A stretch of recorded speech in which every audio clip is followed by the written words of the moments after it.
are now Fridays. They're not, Close, yeah. city, close. Yes. Check. Yeah, probably. I can maybe drop it off for you on Monday.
Test 1 2. Test 1 2.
Medford City Council, special meeting, November 26, 2024, is called to order. Mr. Clerk, please call the roll.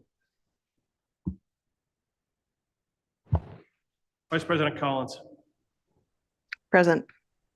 Councilor Lozaro, Councilor Lemming, Present. Councilor Scarpelli, Councilor Singh, President Bears. Present, 7 present, none absent. Please rise to salute the flag.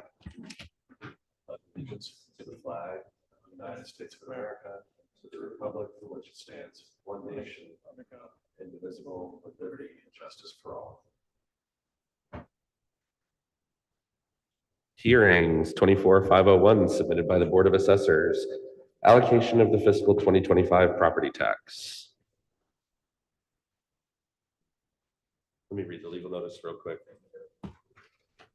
Legal notice, notice of a public hearing, City of Medford. The Medford City Council will hold a public hearing in the Howard F. Alden Chambers at Medford City Hall, 85 George P. Hassett Drive, Medford, Massachusetts, and via Zoom on Tuesday, November 26, 2024 at 7 p.m. A link to this hearing will be posted no later than Friday, November 22nd, 2024. The purpose of this hearing is to hear the Board of Assessors on the following items for the purpose of allocation of the FY 2025 property tax. 1, to determine the residential factor for FY 25. 2, selecting an open space discount. 3, selecting a residential exemption. 4, selecting a small commercial exemption. Call 781-393-2501 for any aids and accommodations. Order of the Medford City Council, Adam Hurtubise, City Clerk. And I will turn it over to our assessor, Mr. Costigan. Thank you, appreciate that.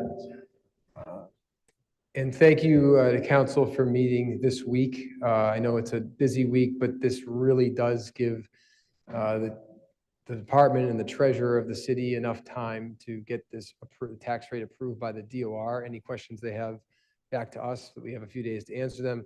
And again, get the tax rate, the tax bills out on time before the first of the year. So I really, really appreciate you meeting today and not pushing it forward a week. So the purpose of this hearing is to adopt the city's tax policy. Whoops, thank you. By allocating or classifying the tax levy amongst the commercial and the residential class. So typically in the past, in Medford, we have shifted that tax burden from the residential class to the commercial class at the maximum allowable shift. Great, I love the PowerPoint, perfect. So on the third page.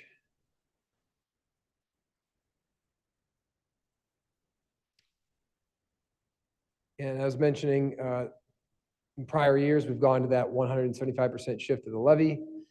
And then we'll also vote, council will vote on the residential exemption as well as the small commercial exemption. Just to recap this fiscal year on the next slide, it's the previous one, sorry. Or not, didn't make it. There's a hidden one. Okay, there's a hidden one. It's just the budget. So basically reminding council that, yep, that's it right there. So just reminding council of our $211 million in the budget. 153.5 of that comes from property taxes. So it's about 72% of all revenues in the city. How we arrive at assessments is based on fair cash value. We look at calendar year 2023 sales to determine our fiscal year 25 fair cash values, all of our valuations of commercial, industrial, and residential properties. We are required by Mass General Law to be between 90 and 110% in an assessment to sales ratio. And on the next slide, I'll show you those ratios, but we were approved by the Massachusetts DOR in October of these values. I know it's a little hard to see, but this just kind of proves out the point. In the left column, we have just over 7,800 single family homes in Medford. We have 255 sales in calendar year 23, 195 of which were arm's length. So that's what we use for our analysis. Arm's length transactions where a motivated buyer and a motivated seller meet at a price point. On those, we were at a 97% assessment to sale ratio. So often, council might ask, well, why is the valuation on their tax assessment lower than what they actually paid? First of all, it's a year back, so we're calendar year 23, and second of all, we are at that the average value is going to be at the 97% assessment to sale ratio. Just going on the next page, just want to go through our assessment review. Single families increased about 4.5% this year. Condominiums were up 5.5%. Two families and three families about 7%, as well as commercial properties. Apartments were only up 1%. That's probably due to an interest rate environment that's changing right now. Industrials were up about 5%, and personal property was down a little bit. On to the next slide, just looking at our surrounding communities and average assessed values, you can see where Medford fits in. If you just look at the single family and condos, sort of in between Somerville and Everett, and you can see the other surrounding communities. On the next slide, just looking again at that fiscal year change, you can see how we compare and change to the other communities and what they're seeing in their sales markets. Part of what we do in addition to valuing is valuing new growth. And so the two gentlemen sitting behind me, Jared Yajan and Jim O'Brien, do a heck of a job for this city in getting $2.5 million in new growth. That adds to our levy. It is part of our tax base. It's one of the only ways that we can increase that revenue because of Prop 2.5, it's kind of limited. That $2.5 million is on top of that Prop 2.5. It was split roughly 1.5 million in commercial growth. I'm sorry, 1.5 in residential growth and 1 million in commercial growth. And it shows in the next slide how we kind of derive that using the prior year tax rate and the new growth valuations. On the following slide, we did a pretty good job this year, as I mentioned. We were almost in line with last year, but again, with permits being a little down this year, I would say we did a pretty good job at staying almost consistent on a year-on-year basis. So just next slide there. You can see how it stacks up on previous years.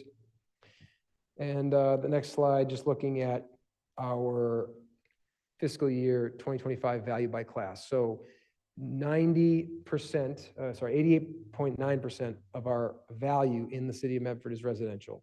The remaining roughly 9% is split between commercial, industrial, personal property. If you just said today, you know what, nice job, assessors, we're just going to do flat rate. We're not going to shift any of the burden. We would just take the tax levy, we would divide it into the city taxable valuation, and we would get a flat rate of $9.70 per thousand that would be across all properties and personal property in Medford.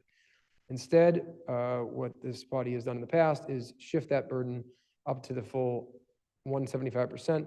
That means that the residential class will see an $8.80 tax rate, while the commercial class will see a $16.94 tax rate. And this is, might round by a penny depending on our tax rate recap. So that's one caveat. And historically, on the next slide, you can see, again, we were about 89% residential. It brings that burden on the residential taxpayer to about 80% and about 19% on the CIP, commercial, industrial, personal property. So we, again, in the past, in the next slide, you can see in order to get to that 175 shift, we select a minimum residential factor, which is multiplied by the percentage of residential property. So it's basically a 0.9072 multiplied by that 89% of the value. And on the next slide, you can see what the outcome is. So if we were at a flat 970, you can see a $9.70, or the flat one, it's at a $9.70 tax rate for both. And if you go to the max, to the 175, 880 and 1694, respectively. What did this do to the average single family? You can see on the next slide, by adopting this, you're effectively lowering the average single family tax bill from $7,800 to about $7,083. That's the effect of the vote tonight. On the next slide, you can see the sort of the history of the average single-family tax bill. This was obviously debated earlier this year, as the counselor was mentioning. We are seeing a $532 increase in the average family tax bill. As I testified about a month ago, about 330 of that 530 was due to the overrides that were passed by the voters. So that's resulting in an 8% increase year over year in taxes to the average single family. So that would be the first vote would be on the 175 shift. And then on the next slide, the second vote would be the residential exemption. Many communities do adopt the residential exemption, which is just within the residential class. It basically pushes more of the burden of taxation onto the non-owner occupied properties across the city.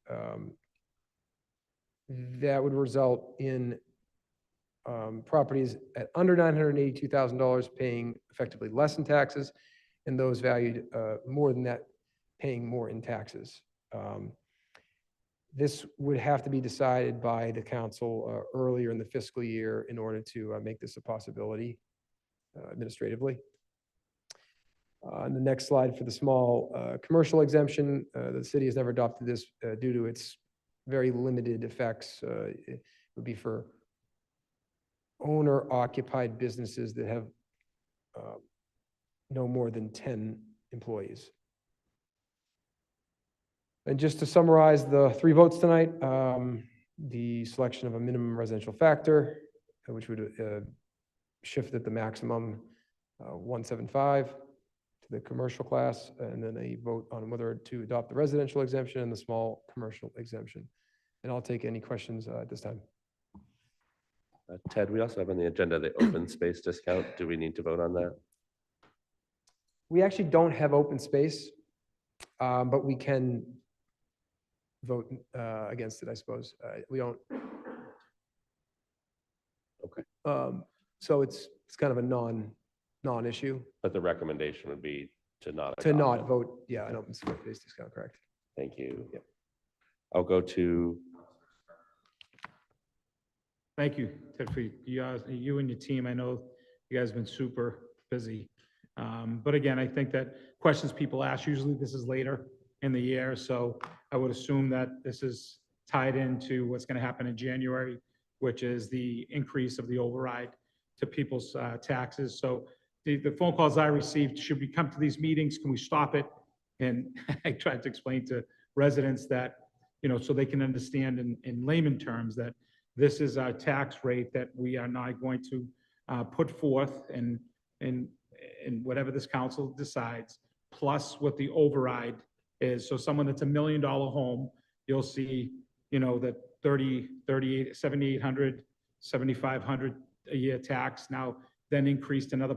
I know one resident was quoted about $800 for their home for an addition on top of that. So I think this is why people are asking, why are we doing this meeting? I think it's, I want to make sure it's clear that we're doing this so that we give your team enough time to set this rate, then we can move forward. So in January, everything will be in place. So just to let everybody know, it is happening in January that the override increase will be added on top of this, which the rates were, the new assessment, like was said, was assessed from the 2023 home sales, right? So, That's right. okay, so that's one thing I wanted to make sure that everybody knows. It's and that again, to be clear, this is year after year that the override tax doesn't disappear. This just increases plus 2.5%, if that's so be it, every year to follow. I think that's what what the questions were, and then the other thing that's confusing people when you talk about new growth, when you hear new growth in communities that have a booming commercial base, or you're seeing a new tax revenue coming in from new development, that's the new growth we haven't seen much in Medford. So I want people to understand the new growth that we've been talking about during the override. It's new growth coming from increase in taxes that we see as a levy. as the levy increases. So, so I want people to understand that. So I think that was very important, that was a question that's been brought up, saying that, oh no, they've heard from some councils that said that Medford was number one in Massachusetts in new growth, which isn't true. So I just wanted to make sure that those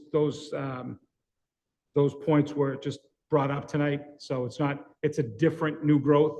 We talk about new growth and development is very different than what you talked about tonight, and new growth and tax assessment. So am I correct with that? I don't want to speak for yourself. Yeah, new growth is just generally permitted work or any non-permitted work that was not on their assessment Okay. in the last year. And usually Jared or Jim will go out and they'll go out on a permit and revalue Right. the property due to that. And so it's that. Right. In That's addition new to, growth. It's a new assessment. yeah, or if an exempt property were to become taxable, that would be new growth. Perfect. Okay. And then I think that the last piece is what everybody's asking for now is what Mr. Castanetti's been saying for years is the owner occupied. I know it's a slippery slope because it sounds so easy. So my neighbor, who's 86 years old, said, George, if you vote in the tax exemption, I'm living in a single family home. If the exemption goes through for homeowners, then my taxes would be lower than what they were in the previous years. I said, that's true, but when you look at the way we look at the big picture, it affects a majority of our residents in a negative way, correct? Their tax will increase even higher. Yeah, so the break even was prepared about 982,000. So basically typically what happens is your condo class that's valued lower, let's say at 500,000, is going to see a lot of that value exempted and see a lower overall. But if you're in a 2 or 3 family, typically it would result, even if you were owner occupied, in a higher tax bill. Right. Yeah, it shifts the burden sort of from the higher value from the lower value to the higher value. So if you can help, because the word is out that Somerville does it, Cambridge does it.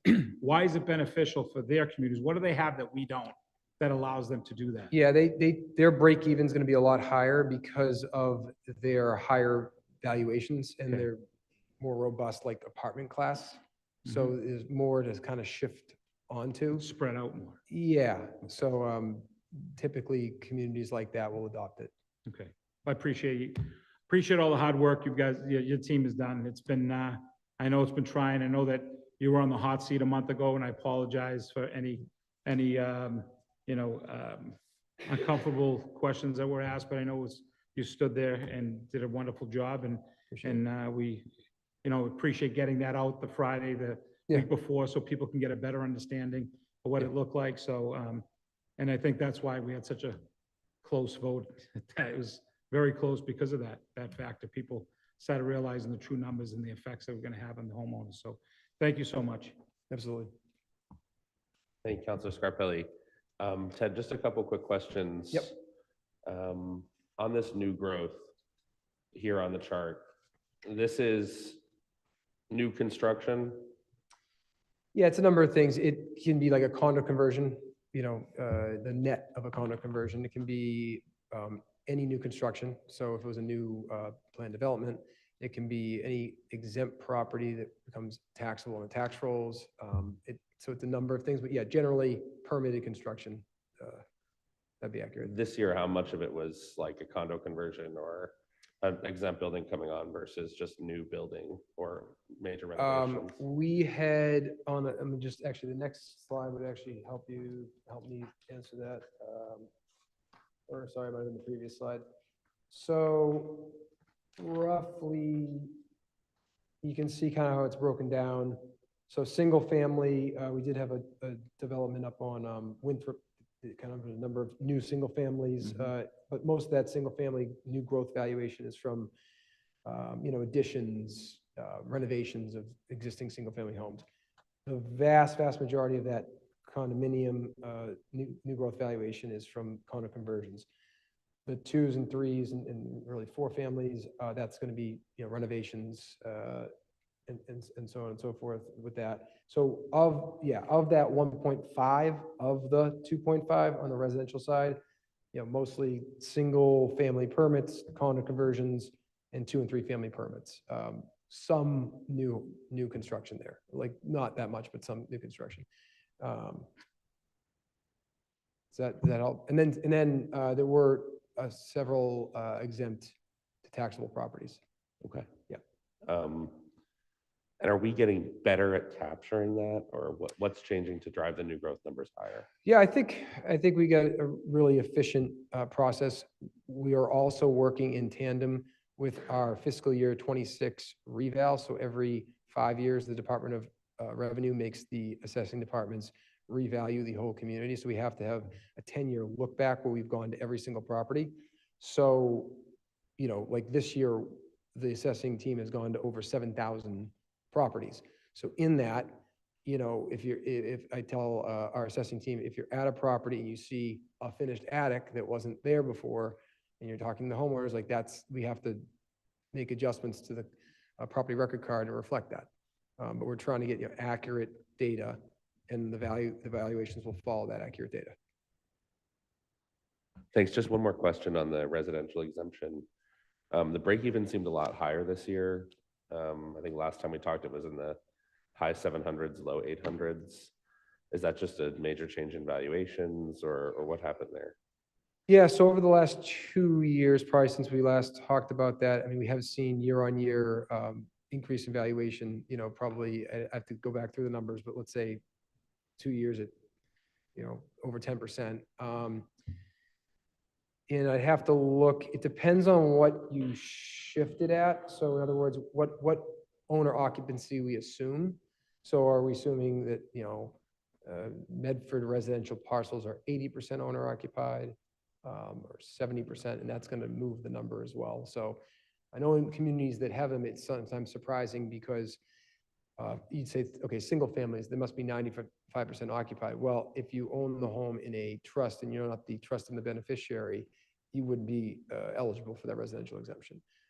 Or if you own the house in an LLC, or if the you know, not that people vacation in Medford often, but if you did have a second home and chose that to be Medford to be your second home.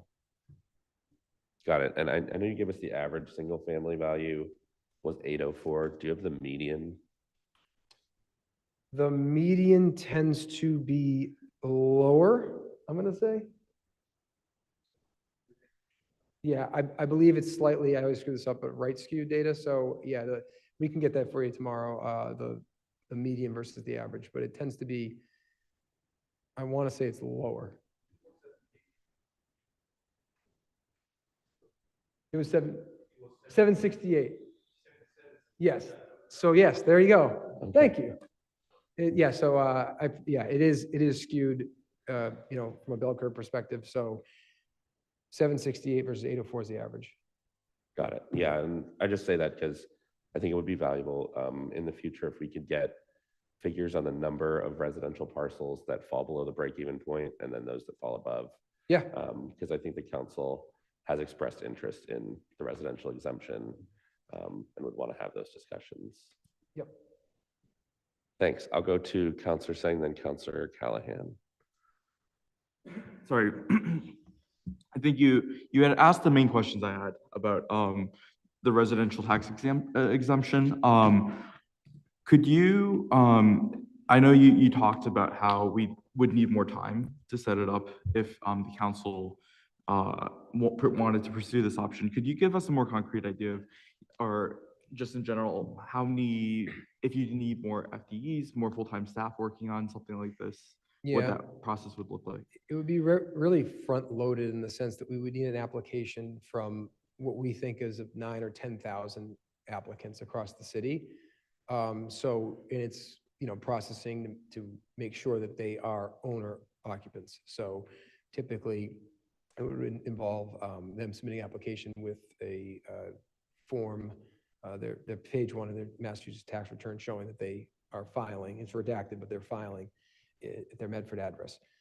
So I'd have to kind of think about it, but I would say probably a full-time employee would need to get 10,000 applications in year 1. It would be, and then on a rolling basis, we would need, you know, verification, you know, on a rolling basis to make sure that individuals receiving or still living in the home. I know a concern that some have with a residential tax exemption is that it would disproportionately affect renters. Is that something that, could you explain that a little bit? Sure. And could you maybe explain that in the context of the cities around us that do a residential tax exemption? You mentioned that there's some things that they do that put them in a different spot than us. And I was wondering if you could delve into a little bit of detail about that. Yeah, absolutely. So there are a number of economic theories that would show, well, it's not an economic theory. If you do a residential exemption, it pushes up a higher tax burden to all apartments, assuming that the apartments aren't owner occupied. So typically, it's going to jump up the taxes on larger apartment buildings by a good amount. The tax rate shift is significant. So let's say, it's a 10 or 15% shift in tax rate up on large apartment buildings. It kind of depends if you think, do they just pay for that or do they try to raise rents to meet it? There's literature that shows if you're at the market rent, how much higher can they go? And there's literature shows that, that landlords do try their darndest to push that tax burden onto the renters. Another, I would say, unintended consequence that you would probably see in communities that do have the residential exemption is it does incentivize what you just talked about, is condoizing. So every time we have a or a single family or a 2-family or 3-family that condoizes, that's just it's beneficial for them to do that with a res X because they're going to have a much lower tax bill. Does that create housing stock? Does it not? And then, sometimes apartments will condoize that way. So that can be, depending on what policy outcome you want, that can be an unintended consequences that, you see more of a push to condos given the lower tax burden. But yeah, it basically is a general shift from your condo and sort of lower value single families onto your apartment class and potentially 3-family and 4-family homes. See, thank you so much. Oh, sorry, 1 second. Yeah. Yeah, the second part of that question, are there economic reasons why, or contextual reasons why other cities around us have adopted the residential exemption, or is it mainly just political in your study of things? I think in communities that have a significant income producing apartment stock, double or triple what Medford would have, it becomes an option that's more palatable because your break even tends to be higher. And so it's, it creates a situation where if council here were to pass it, most 2- and 3-family owners would probably, see a tax increase. In other communities that have more residential value that is in the apartment class, it kind of pushes up that number possibly, and more number of apartments too, because it's the median that you're looking at. So it's the median value. Yeah. Thank you. Yep. Thank you. We'll go to Councilor Callahan. Thank you. As everyone has also already said, thank you so much for all your work so far this season. There's a lot going on for you, I know. And thank you for being here. So I have some numbers that are from Housing Medford, and I just want to ask you if you think this is close to accurate. Yep. That we have approximately 47% single family homes. We have about 32% that have 2 to 4 units. We have about 2.5% that have 5 to 9 units, about 2.5% that have 10 to 19 units, and 15% or so that have more than 20 units. Yeah, so if you just go, President Bears, just to that slide on, I think it's slide 5 or 6, there's the property assessment and review. You'll be able to see the breakdown. Well, when I say see, it's kind of small. Basically, the city of Medford has roughly 18,000 parcels. 7858 are single family, 3713 are condo. The next one, there's 24, and those are like multiple single families on one parcel.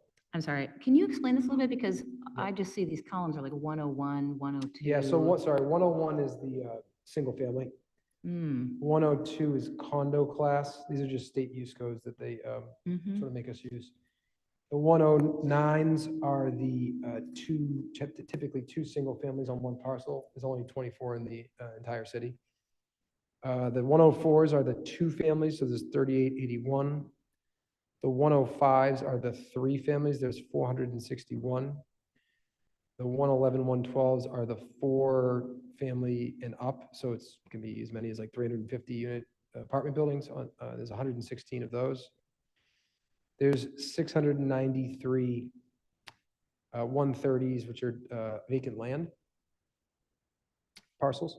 Mhm. There are 593 commercial parcels and 84 industrial parcels. Not listed here are the exempt parcels because we value them, but they're not taxable. Yep. So what I'm looking for is percentage of the residential. So it's hard to find that in this document. What I'm trying to understand and what I have from Housing Medford, which I'm asking you if it's relatively close, is of our residential. We're talking about a residential. We need to compare residential to residential in this particular case. So that almost half of our residential, less than half, is single families. Yeah, so I'd have to do the math quick. I don't have it right with me, but if we added up all these going across up to the commercial and industrial, I believe we have, don't quote me, I get you the number tomorrow, like 14 or 15,000 residential parcels. Is it about right, 15,000 residential parcels? Yeah, we can do the math. And so, yeah, so about half, 7,800 of the, and I don't quote me, but it's right around 15,000 to 16,000 residential parcels. And I can get you the exact numbers tomorrow. Yeah, well, we have to vote tonight. So I'm trying to kind of understand this. Okay, so For this discussion, rather than waiting until after we have the vote, I'd like to have that information for this discussion. okay, so if you let me go downstairs, I can print it out and I could come back in about 5 minutes. Yeah, maybe I can ask a couple other questions first, so that we can have everything at the same Actually, time. Jared, if you wanna- The way that I'm looking at it, and I understand the arguments for that if you're above the threshold, then your taxes will go up. If you're below the threshold, probably your taxes will go down. It seems to me that we have, it looks like just under 50% that are single family. Those people are almost all certainly Medford residents. Maybe 30% or so of our residential housing is between 2 and 4 units. Some of those are going to be Medford residents. Some of them are not going to be Medford residents. And then like 20% is 5 units or more. And those are almost certainly not owner occupied. It sure seems to me that if we are looking at this from the sense of how can we benefit Medford residents and how can we especially benefit Medford residents who are working class, are people who, you know, we have a really large cohort of people who moved here when we were affordable because this was where working class people could afford to buy. And those people, most of them now are seniors, they're on fixed incomes. And you know, I'm thinking about this a lot because today is when we're supposed to be voting on this residential exemption. It is really our last chance to make a decision like this before the taxes from the Prop 2.5 override go up. And so it really seems to me, and especially you have said that, you know, what would happen is like condos go down, single families, you know, some would go down. And then 2 and 3 families are the ones that are going to be starting to be the ones that are paying more, as well as the much larger properties. You know, from my perspective, it really seems like we are now in that position, given the valuation that you, the sort of threshold of 982,000, that we really are going to be benefiting almost all of our Medford residents, and certainly the ones who are most in need, by passing this residential exemption. And so my second question for you, because I understand that it is considered that we would have had to do this earlier in the cycle in order for this to happen, but this was not on our agenda earlier in the cycle. Like this, it sure seems to me that if the administration believes that this could not be voted on now, and it needed to be voted on 6 months earlier, then the administration should have put this on our agenda 6 months earlier. I'm having trouble with the fact that we are supposed to take a vote tonight, and yet we're told we cannot vote in favor. And I'm not blaming you, I apologize. I'm looking at you, which I'm probably supposed to be looking at the chair. In no way do I think this is, I hope you don't, hear me as if I am putting this on you. I am not. But I do think that this is something that we are supposed to vote on. It is our job to vote on this. This is something I believe would benefit almost all of the homeowners in Medford, except for those who own multifamilies and have some rental income. And I am feeling frustrated that we are now told that we are not allowed to vote in favor. So my question for you is, what would happen if we voted in favor? Like, what would the city have to go through? How much pain and, difficulty and money would it cost if we voted in favor for the city to actually get this stuff done on time? Can we hire enough consultants or full-time employees or whatever to make this thing happen? Yeah, so we would probably get about 10,000 applications between now and the April 1 deadline, which we'd have to process and award. We would have to issue basically 10,000 reimbursements because we didn't do it by the tax rate setting. So any residential exemption that comes off the bill after the tax rate is done, which we have to do tonight to get it on the bills, has to come out of the overlay account. So the city didn't, I guess, if you were to pass it, we wouldn't have predicted you passing it, and we wouldn't be able to fund the reimbursements we would owe people from the residential exemption. Does that, or possibly, because I don't know, I have to look at the numbers and see what the overlay account would be able to Can fund. you talk a little bit more about the overlay account? Yeah, so the overlay account, every municipality has, it is money that, through the budget process, we put away every year in case we overvalue properties, right? And so typically it is used if we, basically if as an assessor, we just overvalue something, which is rare, but it happens, right? Maybe we have an under construction building and we pick up too much of it in year one, or maybe we just, our model for whatever reason just overvalues a certain single family home. Overlay is statutorily allowed to create an account that council funds every year to have, to pay that amount, right? So another thing it pays for is our senior work off, because it has to come off the tax bill after January 1. It also pays for people who apply for personal exemptions, like low income, elderly, and veteran populations who apply after the tax bill is sent out, but before the April 1 deadline. So it's kind of like a way to unforeseen, abatements and personal exemptions to pay for those. So in this case, because if you were to pass it, and we didn't expect that, I don't, all of the 10,000 or 9,000 applicants who do live here and do occupy their homes would apply, and we would have to pay that money out of this account. So I'm just, Ted, just I think to clarify the point, if we were planning for the residential exemption, the tax rate that you would have submitted tonight would have been different. correct. It would have been higher. Exactly. And the issue being, if we pass this tax rate, essentially, let's say 10,000 people apply for 35% exemptions, if that's what we pass. Yep.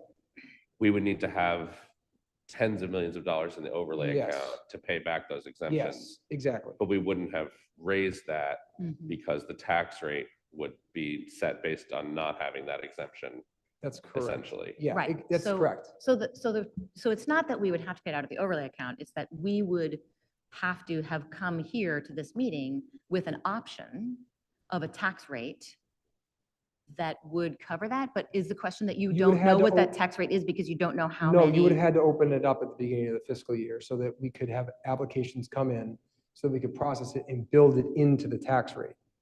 We haven't built it into the tax rate Because you haven't had the applications come in yet? because we don't have a residential exemption, because we haven't voted to have it. And I'm just want to understand, you couldn't, for example, like yesterday or tonight, and we postpone the meeting till tomorrow, just saying hypotheticals, you could not come up with that number. The number of what? You could not come up with the appropriate tax rate for us to have a residential exemption.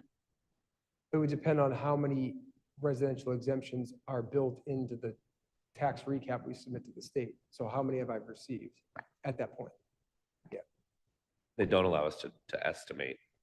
No, Okay.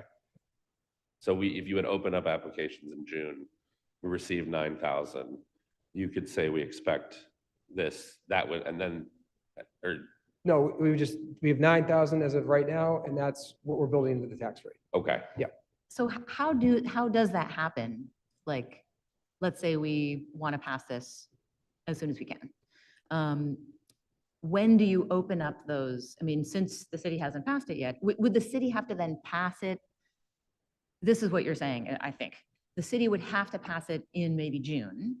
Yeah. So that you can receive enough applications. Yes, So that when it comes to tonight's vote in late November, you can set the rate, which you can't set because we don't have any applications. correct. And so just again to clarify, there'd be a separate vote. This would not be the vote to establish the exemption. This would be, I think don't quote me on this one. If we had a city council, I would, or councilor. If we had a city attorney, I could ask them on the logistics. I believe you can adopt it when you choose in the fiscal year if you wanted to take it up. I don't know if you could say tonight, we want to do it in fiscal year 26. right. I don't know about that. I'd have to look into the legalities of it, but it is part of Mass General Law, and I'm fairly certain you can signal that you are going to adopt it, and either adopt it in June or May prior to the fiscal year, or signal that you're allowing applications in anticipation of adopting it. Thanks, Councilor I Callahan. would like to make a motion that we ask KP Law exactly how we do that.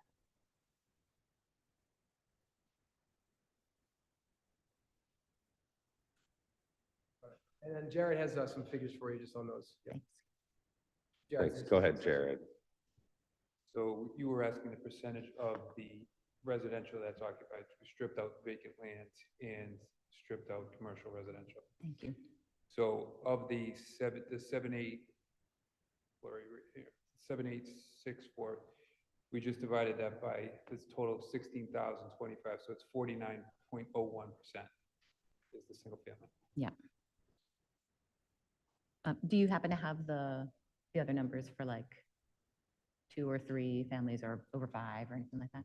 Yeah, so like Ted indicated, the 104s that were up on the board, I can do the math. The only math I did quickly downstairs with the percentage of the single family, but if you give me 2 minutes, It's okay. I'll do the We're apparently not percentages going to for vote on those. it tonight anyway, so we can get another The time. condo is 23. I'm just putting this in the calculator. Yeah. The two-family 104s are 24%. The three-family 105s are 3%, 2.9%, In the denominator, you're using 16025. 16025, yeah. Yep, that'd be accurate. Should be. And then the number of parcels over that three-family, so 4 and up, is only 116, so it's only 0.01. It's 0.007, so what, 0.7? But that's parcels and Right. not units. Right, it's parcels, not Yep. units, yeah. Yep. So units would be useful. Yeah, I think units would be useful. I think even also like valuation, right? It's 116 parcels, but it's probably 20, $30 million of valuation in that 116. We'd have to go back and look at the total valuation, add that up, but Yeah, it would be up there. yeah, Can I make another motion? sure. So we have let's do this as a B paper and we can combine this. So we have a B paper from Counselor Callahan to one request legal procedure to adopt residential exemption from KP Law. And then your second part of it is, Thank you. For the assessor's office to provide us with the percentages and numbers of the single family, 2 family, 3 family, 4 family, 5 to 9, 10 to 19, over 20, as well as valuations, average valuations, I think for So those. percentage of valuation by class. That'd be great. Yep. Yep. Okay. Or any other information that you think would be helpful for us to make a decision about a residential exemption. Understood. Thank you. yeah, and I think that if we could add in the number of units above or number of parcels above and below the break even. Yep, we can add that too. Okay, Thank you. I'll work on that next week. I'm gonna go to Counselor Collins and then Counselor Scarpelli, I think. Thank you, President Bears. Can folks hear me okay? Yes, Great, thank you. Thank you to the assessor and his team for this presentation. I will say I have a much easier time with this presentation now that it's my third time receiving it than the first couple, so thank you as always for walking us through these technical and really important concepts. I certainly appreciate the discussion around the residential exemption as I do every year, and this is something that we have a really, I think, nuanced and important conversation, every year at around this time, because we want to consider, this tool is a tool that exists, it's appropriate for some communities, and I think it's really important to consider, is it something that would be appropriate for Medford? Is it something that would be appropriate for Medford now or in the future? What's that point at which? Kind of similar to the break-even point that we have to consider that the residential exemption itself would create. And I think for me, based on the data that's been presented, where I come down is similar to in previous years. When we hear about that break-even point, we know that a residential exemption would benefit a lot of people who really deserve it, and we know that it would disadvantage a lot of people that would also really deserve it. And I think that we should absolutely continue to gather more information about what exactly this would mean for our community, and as the character of our parcels evolves gradually each year. But it's so important to get this right. And, as we know from other parts of this discussion, those little changes make a really big difference. And so I don't have any specific questions on the presentation, but I would just say, kind of on that point of where can we help legislate for the most benefit and the most help to our residents as we're contemplating the split in the tax limit, for as long as I've been on the council, and I think for longer before that, we have adopted the maximum split rate, which shifts the burden onto commercial, industrial, and personal property, and maximally, as allowed by state law, away from residential properties. And after discussion, my fellow councilors, I certainly don't want to rush this discussion along, but I would be happy to make a motion to adopt the split rate of 175% so that we can continue to shift the tax burden maximally away from residential taxpayers. Thanks again, Ted. thank you. I'm gonna go to Counselor Scarpelli. We're seeing things that unfortunately your department have been tasked to do things way too late, right? So, and I'm glad to see my fellow colleagues are now realizing after they supported the override that how the vulnerable community is really going to hurt now. They're hurting. So it's something that I welcome the conversation starting earlier now to look at that homeowner exemption because of that demographic that I was screaming about, that bought their homes for $50,000, but now they're worth $1 million, and they're being priced out with additional override taxes. So I'm glad to hear that we're at least understanding it now, and that there's pain.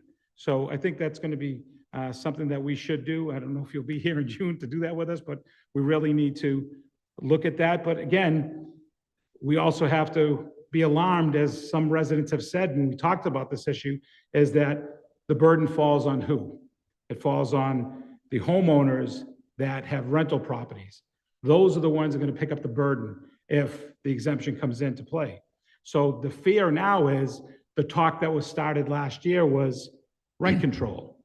So I think that this is something that this community should really pay close attention to, because there's a machine that's going, and there's a system in place, and people have to see what's happening with our council in the direction they've been moving to, whether it was, transfer tax, whether it's fees for a registry, whether it's an override, whether it's homeowner exemption now, and looking at rent control possibly in the future. There's a lot that this city is going to be moving to if people don't realize and get more involved. And I think that this administration, like my colleague said, has done at least from what I gather, she was saying that they've done a terrible job really preparing this community and what avenues we can take to give us the best choices possible, both in a speedy override discussion without the input and without the proper timing during the budget season. And now here we go with the assessment and the levy that we have to look at homeowner exemption as we move forward. So I appreciate what my colleagues have said. It's something that, we can't do anything today, but it's something that we, I think, have to look at earlier in the season now, when we get to the budget season, to make sure we have enough money in the overlay to make sure that if we have that 49.9% of homeowners that apply for the exemption, that we can cover that cost. So again, thank you for everything. Thank you, Counselor Singh. Thank you. Just wait. Thank you. Look, we could relitigate an election that's already happened. There's no need for that right now. And I don't want this to, there are important policy questions that we have to vote on. I don't want this to get, sidetracked. I think it's important for us to acknowledge that much of the choices that we make as a community about fiscal policy, about budgets, about tax rates, about burdens, are larger normative questions about what we want the city to look like. And what this council has done is ask the public to vote on those questions for the first time in a very long time. But that's all I'll say about the politics of the situation. When it comes to questions like the residential tax exemption, I know this is something that you and your predecessors have come to the council before and talked about. And while not all the councilors present may have been there for those meetings, I think a lot of the points that you brought up today have been asked and answered at those meetings as well. In my first council term, I believe a resolution was introduced onto the floor to hold a meeting talking about the residential tax exemption. While I think we can litigate whether the administration should be the one coming to us or we should be going to the administration, I think that that's an equally important channel for the council to be the one stepping up and asking the questions. And I know from this councilor and from a number of councilors who have already served on this council, we've had those questions asked and answered before. And I think I just want to take this moment and advise my fellow councilors that, that's a possibility that we have, is to hold a meeting earlier in the year, as we've done before, to talk about these questions. So I don't think this is a question of are we ready, are we not ready? I think for a lot of the councilors here, we've talked for a very long time about how all these moving pieces fit together, and we've presented our vision. We understand that this is a policy question. We understand that this is a normative question. And I think it's frankly a little exhausting to have this meeting be sidetracked. So I would ask that we focus on the important questions at hand. And I would second Councillor Collins's motion for the 175% shift. Thank you. Thank you. Counselor Callahan.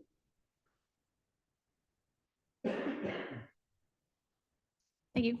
I hope it is not considered off topic to talk about the residential exemption that is on the agenda. So I'm just curious, do we have good information on the multifamily housing and how many are owner occupied? Do we, like, is that something that you could provide to us?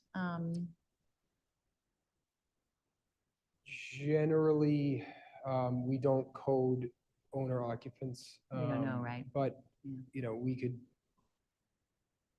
I'm just trying to think, we'd have to probably do a canvas of those, yeah. Yeah. Yeah, If yeah. it's something you can provide, that'd be great. If you don't know, then yeah, I totally get it. That's fine. I was just curious. Thanks. Thank you. Any further discussion on either the B paper or the main paper? Seeing none, we'll go to public participation. Is there anyone who would like to speak in person or on Zoom? Please come to the podium in person or raise your hand on Zoom.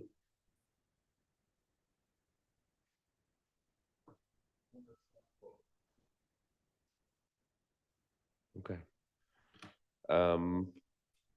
So name and address for the record, please. And you can talk on any of the items. Gaston Fiore, 61 Stigney Road. Which are the items? I thought this all the same, right? Okay. Yeah. So no, I just took a quick few notes based on the discussion that I just heard. So the first one is that I would, I really hope that before anyone decides to implement the residential exemption, there's a clear analysis about how much it's going to cost the taxpayer to implement this residential exemption. We cannot implement anything unless we know specifically how much money we're going to have to put into the assessor's office in order to implement this. Point two.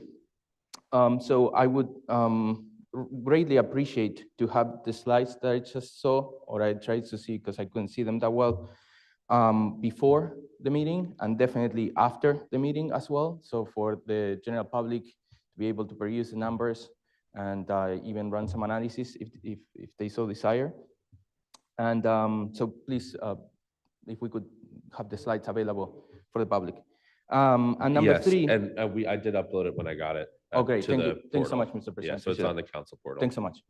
And point number three is that I I was a little bit surprised when I heard Councillor Callahan kind of trying to talk about a vote tonight about either implementing or not implementing the residential exemption. I really hope that whatever we decide to change something or not, there's extensive, open, public participation, and not like here that there's only 2 residents in this room, and I'm not sure how many on Zoom. I really would hope that we do not have a vote on this without having had multiple sessions open to the public with a lot of advertising, hearing from homeowners, renters, business owners, and everyone in the Medford community. This would be a big change, independently of whether one is in favor or not in favor of it. There has to be extensive, multiple, open public participation sessions, and I hope that we have those in the future. Thank you so much. I appreciate the opportunity to speak. Thank you. So first, we'll take the B paper by Councillor Callahan to request. We'll go to Andy when we take. We're going to have a bunch of motions here, so yeah, we're going to have 5 votes. So Andy can talk on like the 3rd one, wherever we end up. We have a B paper from Councillor Callahan to request the legal procedure to adopt residential exemption from KP Law, and also to request from the assessor's office the percentage of units and valuation across the residential classes. And also, I think as amended, if you would just include the number of residential units or parcels above and below the break-even point for the exemption. So we have that motion from Councillor Callahan, seconded by Councillor Scarpelli. On the B paper, Mr. Clerk, please call the roll. On the B paper, Counselor Callahan. Vice President Collins. Yes. Counselor Lazaro. Counselor Lemming. Yes. Counselor Scarpelli? Yes. Counselor Singh? President Bears? Yes. 6 in the affirmative, 1 in the negative. The B paper is adopted. We have 4 votes ahead of us. First, we had the motion from Counselor Collins to adopt the 175% shift, which I think would be a motion to adopt a minimum residential factor of 0.9072. Is that correct?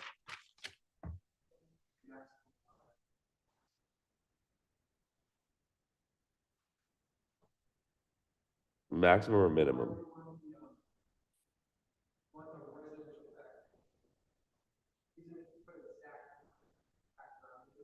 Got it. Motion to drop the lowest possible residential factor for fiscal 25. All right, on the motion of Counselor Collins to adopt the lowest possible residential factor for fiscal 25, seconded by Counselor Singh. Hang on. Any further discussion?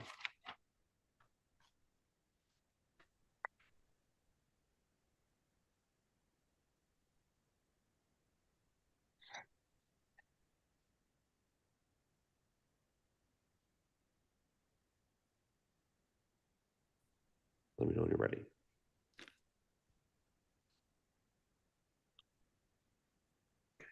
Thank you. Mr. Clerk, please call the roll. Counselor Callahan? Vice President Collins? Yes. Counselor Lazaro? Counselor Lemming? Yes. Counselor Scarpelli? Yes. Counselor Singh? Yes. President Bears? Yes, 7 in the affirmative, none in the negative. The motion passes. And we'll go next. We'll do the open space discount, even though we don't have to, but we have in the past, so we'll do it for now. Is there a motion to not adopt an open space discount? Motion to not. Yes, on the motion to not adopt an open space discount. So voting yes means we would not adopt. By Counselor Singh, seconded by Second. Vice President Collins. Mr. Clerk, when you're ready, please call the roll.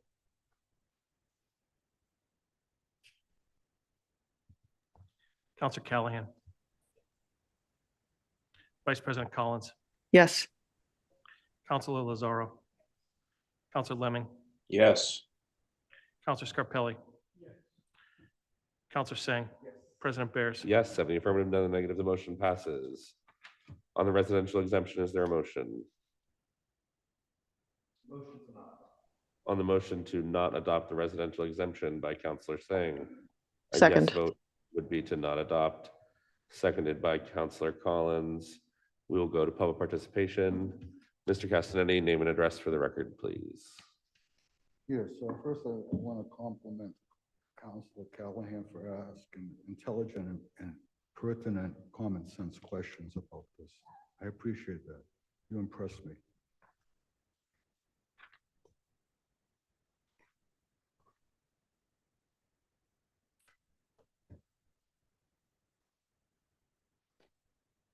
Yeah, it's not-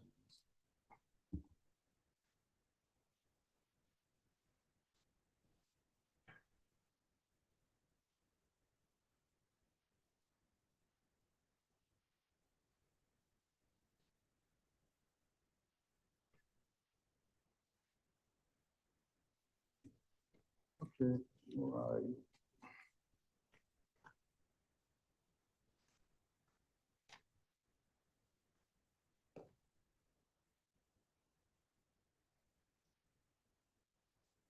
I have a filing problem.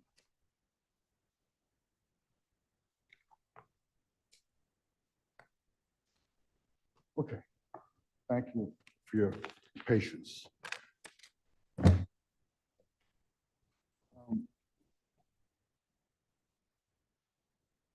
I'm Andrew Castanetti, 23 Cushion Street, 02155. Good evening, honorable councilors. First, I might start with this newspaper article in the Boston Globe. It was about our meeting on October 29th at the city council. And I will quote the reporter as she quoted me. One resident brought this concern, his concerns, to the city council meeting on Tuesday. This paper is actually on Saturday, November 2nd.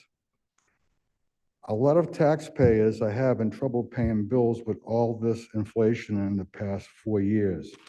Andrew Castignetti said, "I have one question for all of you city councilors. Do you have any ideas to lower our real estate tax at all? I am listening." And the reporter sort of reported that the councilors, you councilors, no one answered.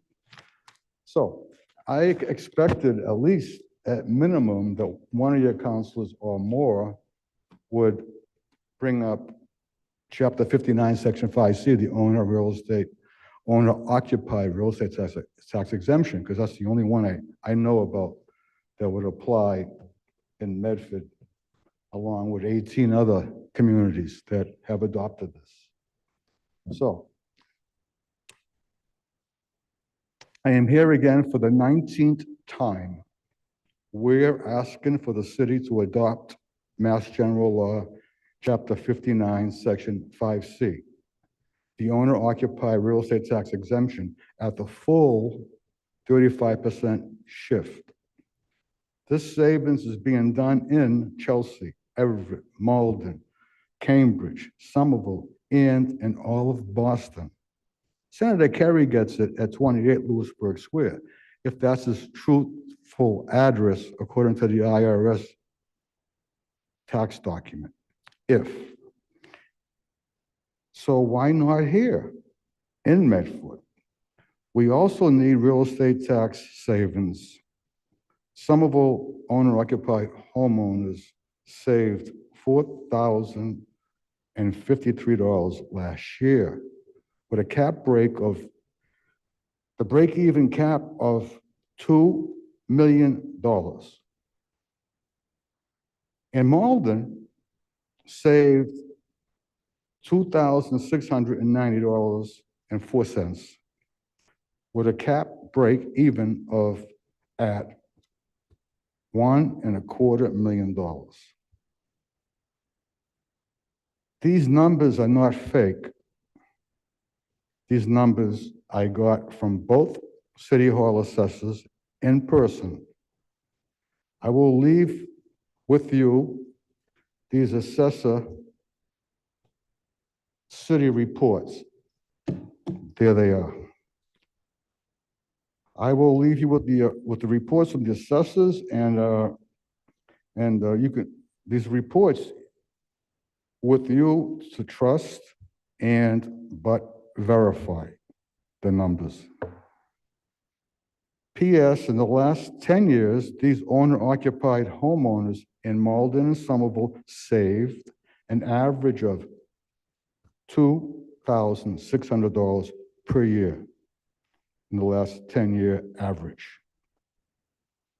My translation means we Medford owner-occupied homeowners have lost out on a $26,000 savings in the last 10 years on average.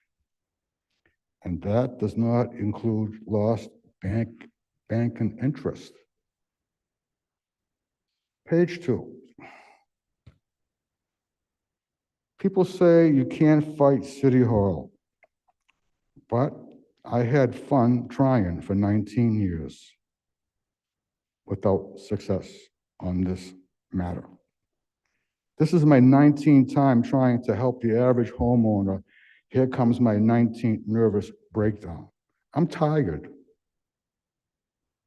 So now I am asking the homeowners in Medford for small donations to hire a real estate tax lawyer and a retired real estate tax assessor. Andrew Castanetti, 23 Cushion Street, Medford, Massachusetts. 23.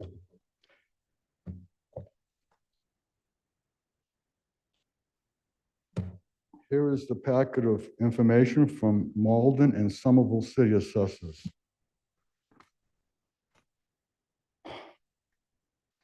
Somerville started in 1992.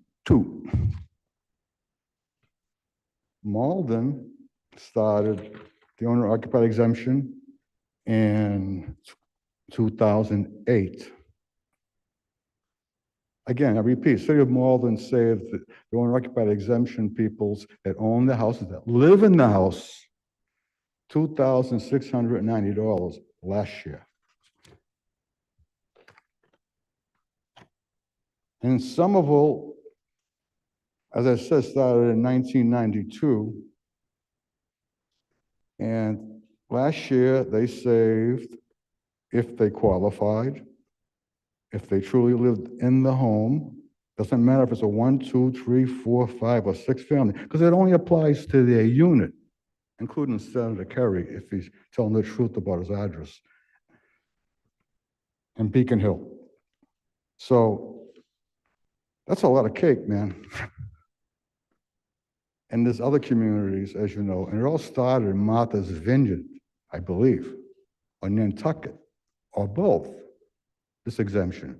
Because the residents, the working class people that were taking care of the lawns and working in the restaurants that lived there, they couldn't really afford, but they didn't want people around with these mansions like ex-President Obama, who don't live there. They're not owner occupied. And they get tired. And this is how this law passed, according to what I believe is truth. So I think I've said enough. If you have any comments or questions, I really would appreciate it.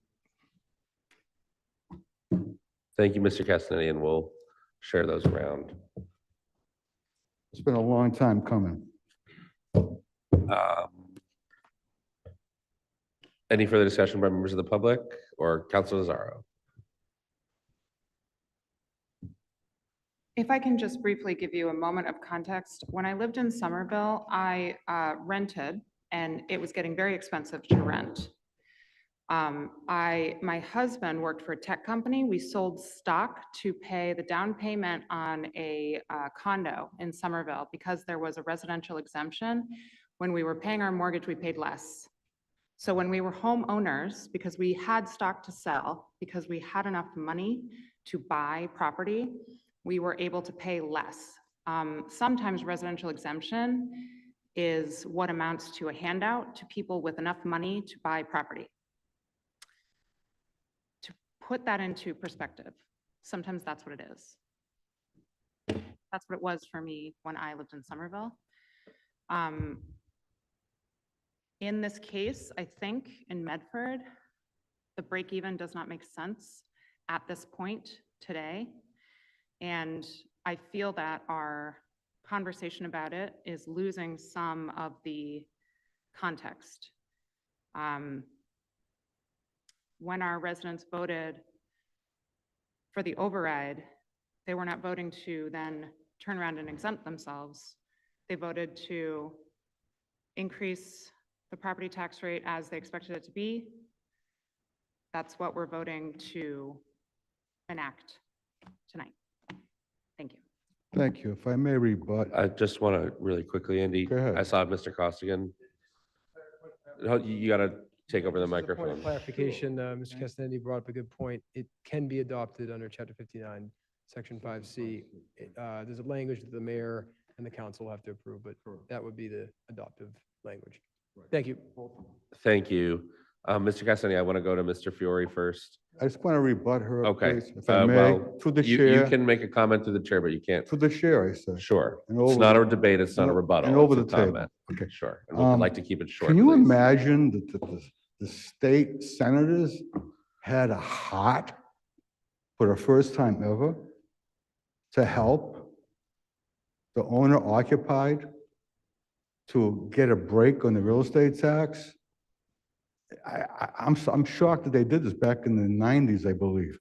It's amazing. So besides, the owner occupied homeowners, they've carried the financial load for more than 100 years.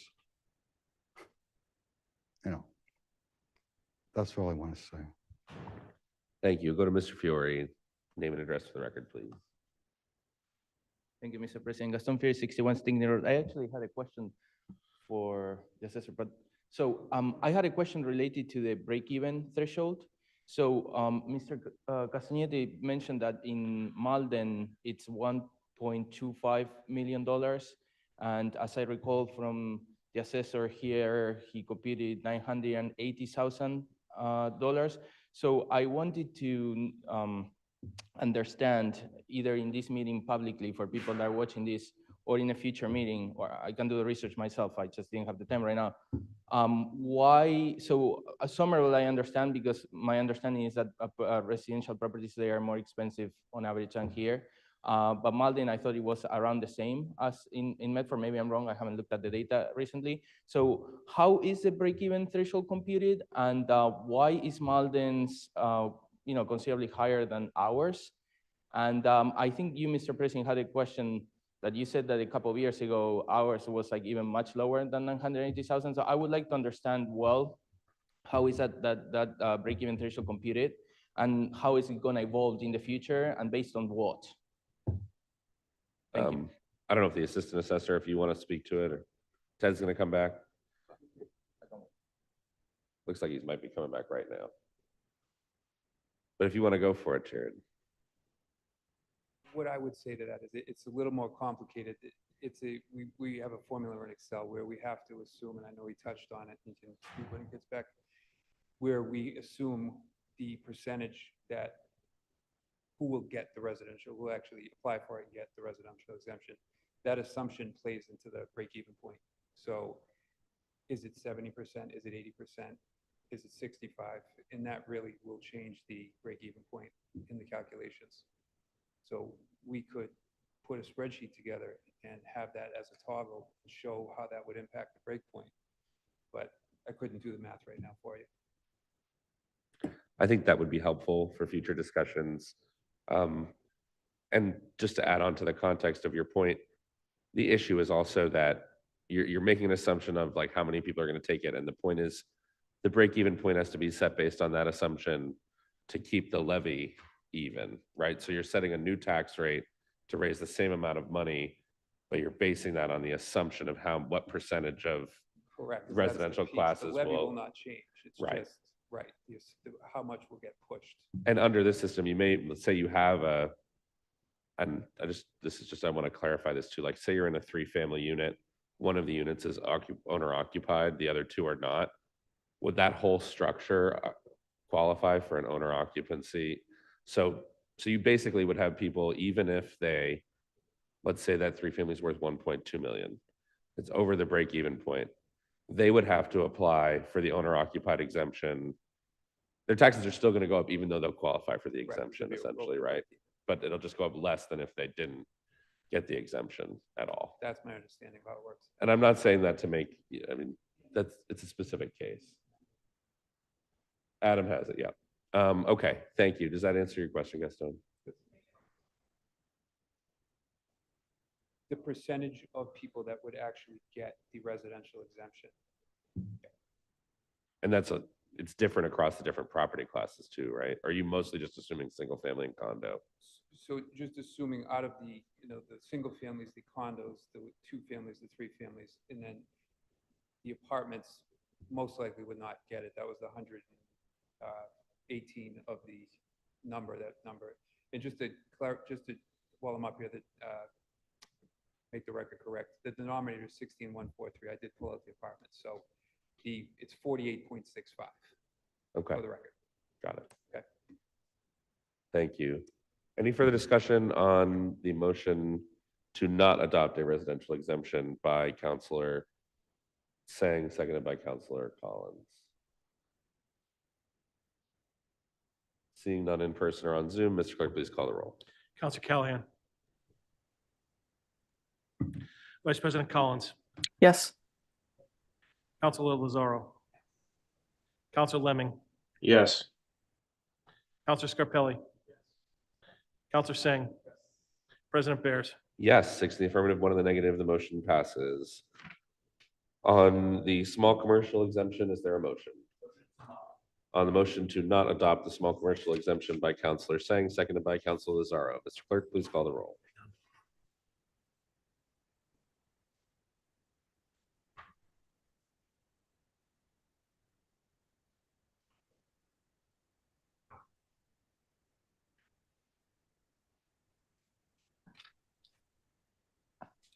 Counselor Callahan.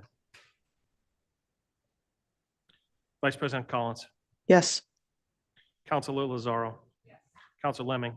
Yes. Counselor Scarpelli. Counselor Singh. President Bears. Yes, 7 in the affirmative, none in the negative.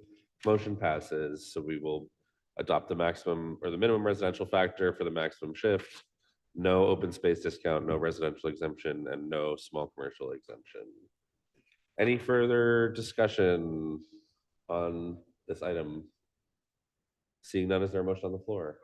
On the motion to adjourn by Counselor Singh, seconded by Counselor Lozaro. Mr. Clerk, please call the roll. Counselor Callahan. Vice President Collins. Yes. Counselor Lozaro. Counselor Lemming. Yes. Counselor Scarpelli. Counselor Singh. President Bears. Yes, 7 in the affirmative, none in the negative. The motion passes and the meeting is adjourned. Thank you.